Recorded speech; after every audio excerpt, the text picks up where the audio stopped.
एक एपिसोड में नवाल को बुलाना होगा मुझे। यही शर्त रखी है चैनल वालों ने। नवाल को शो पर लाने का आइडिया क्या तुम्हें मेरी फैमिली से मिला था? क्या आपने मुझे कोई अपना पालतू बंदर समझा हुआ है? न जाने कब सुनते सुनते तुमसे प्यार हो गया मुझे। मोहब्बत तो मैंने भी की थी।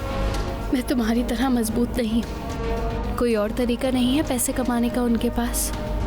किसी का हाथ है जो मुझे मेरी बेटी से दूर करने की कोशिश कर रहा है। नवाल को आला तालीम दिलाने के लिए मुझसे जो कुछ हुआ मैं करूंगी। काश तुम वो औरत होती नहीं जो अपनी बेटी को ढूंढते के साथ ही अपने शो की रेटिंग बढ़ाती उसके जरिए। काश कि तुमने मुझे सिर्फ माँ बनकर ही पाला होता। अब हमारे दरमियान सब खत्म हो गया है। क्या मतलब क्या हो गया है? क्या कुछ नहीं किया तुम्हें खुश करने के लिए?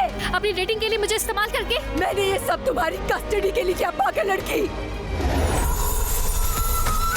देखिए ड्रामा सीरियल नवाल आज रात 7 बजे सिर्फ ऑन टीवी पर।